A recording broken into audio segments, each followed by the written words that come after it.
All right, so I want to explain this field a little bit. This is my experiment field. I can't go down and back. When I go down and back, the full distance, down and back, I'm full. This is a 9-acre field. Boom, boom. So far, 9 acres.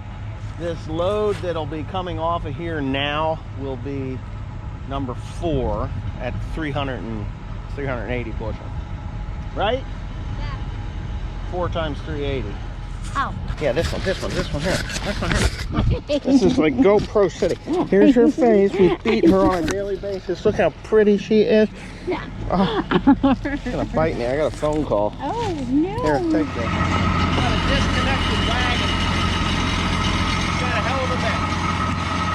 Fudge.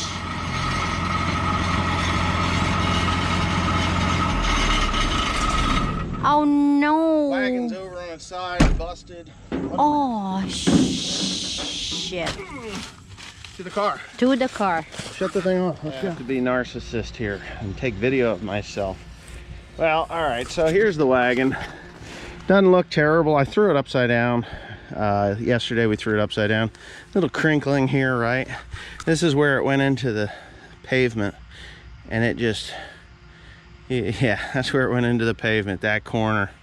Landed flat on this side, just flat on this side.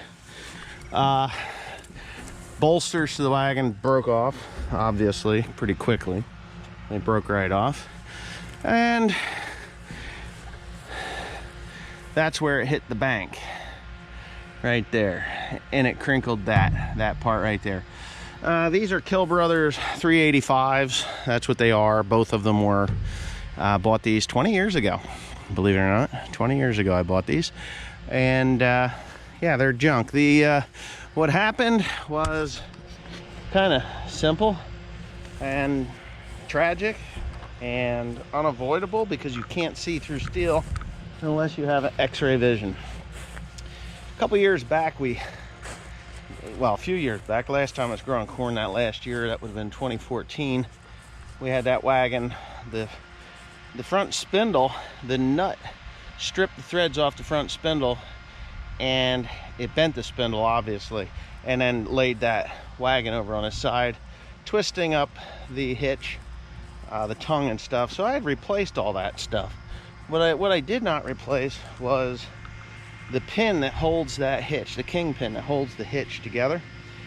And over time, I guess it had fractured and did its thing, and just time took its toll, and the tip of that pin fell off, allowing the hitch or the tongue to come off and the wagon to veer to the left and come around my father. And he bumped it with the tractor and sent it into the bank. It was either that or it hits the car that was coming the other way. I'm thinking that fuel truck is going to come in here. No, he might have already been here running fuel, lots of it. So anyway, I think Cody flattened my tire for some reason. You know, why is that tire going flat? I mean, this tractor's barely even used. I mean, tires are shot, they're old. Yeah, whatever.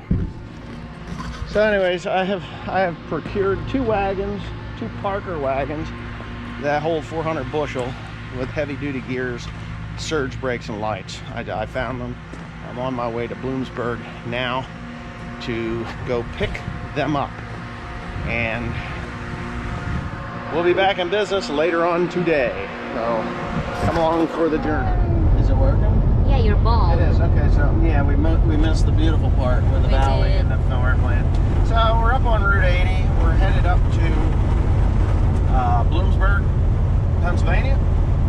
There's a nice valley. Oh, so pretty.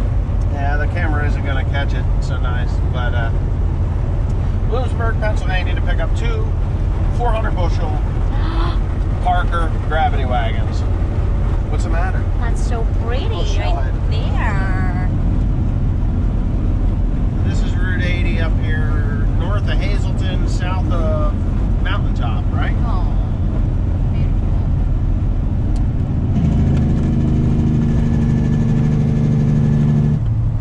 That's a nice, look at the creek.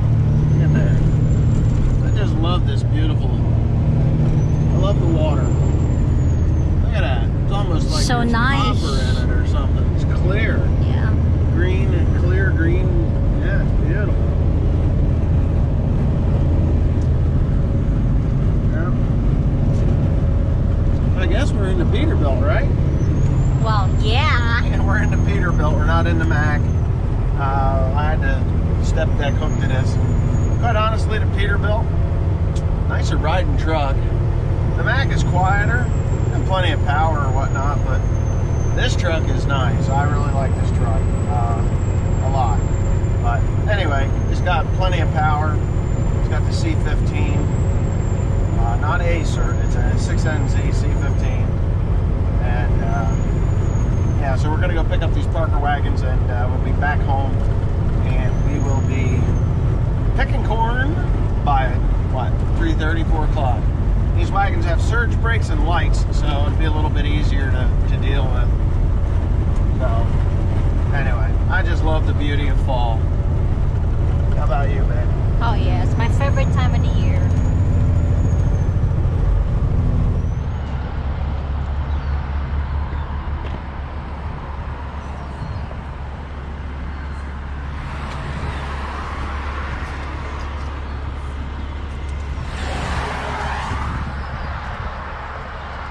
Parker.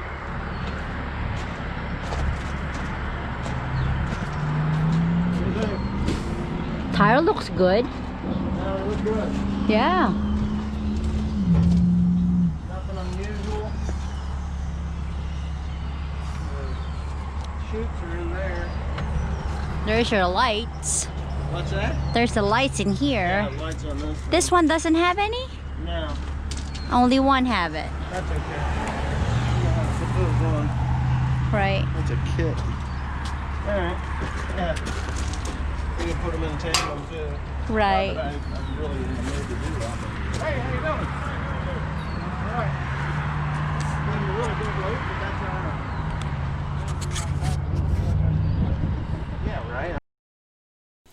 Alrighty then. Okay, so what you're seeing is the deal has been made. I spoke with them real quick. We made the deal for both of the wagons, not just one. I looked at brand new ones, which I'm thinking to myself, why am I even bothering to look at a brand new one? They're between $15,000 and $16,000 a piece with lights and brakes, surge brakes. I guess they have. They might have hydraulic brakes on them now. I don't remember. I didn't really look that close. So for $16,000 a piece, between $15,000 and $16,000 a piece, I bought these two Parker wagons for $7,000.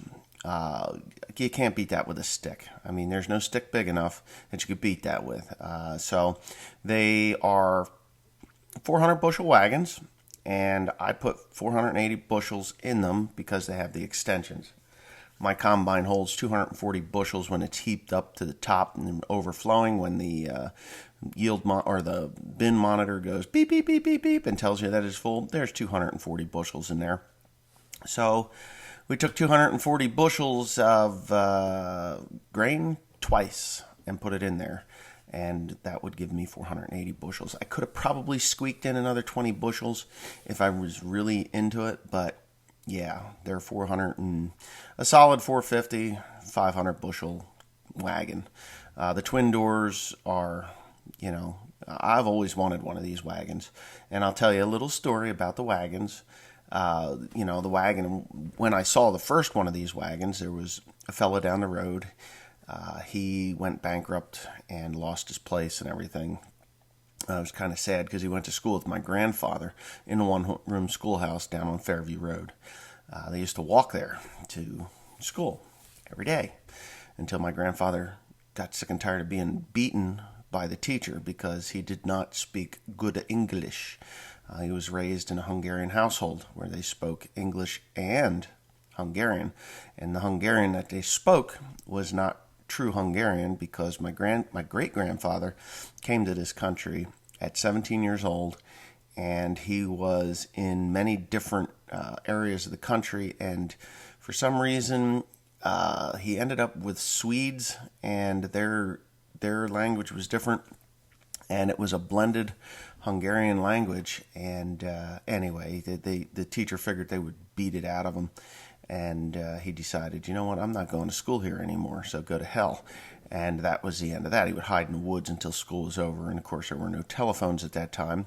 Hell, there wasn't even electricity. We had a Delco plant at the farm that was like a one-longer generator, and it would charge up a Delco battery bank, and they had DC lighting in the house, but nothing else anywhere else. And that was New Jersey in the 30s, in the 20s and 30s. So, with that being said, the Parker wagon that I first came in contact with was a double door Parker like this and an M&W. The M&W had a divider between the two doors, but this guy Steve had these two wagons, and when I saw the one, it was stuck, like really stuck. I went down with a 40-20 to help him pull it out, and I didn't even hook to it because I knew I wouldn't move it. My dad went down with 2 chains and a big old truck tire, and he hit that at about 15-20 mile an hour and yanked it right out. But ever since then, I wanted a double door wagon. One.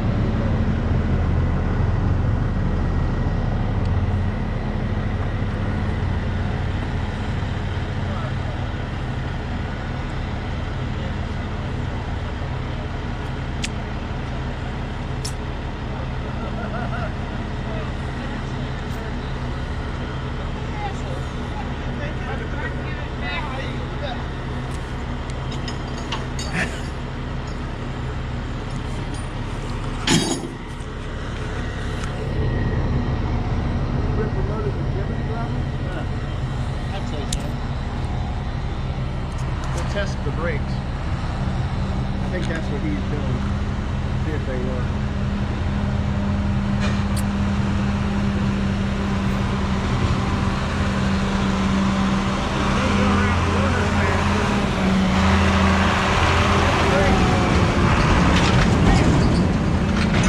Damn.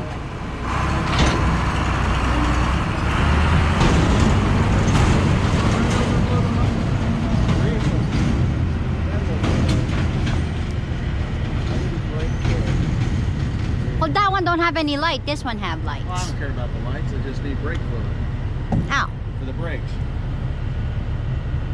Oh, these have seen a lot of use. Yeah. Definitely seen use. I love the idea of that rubber.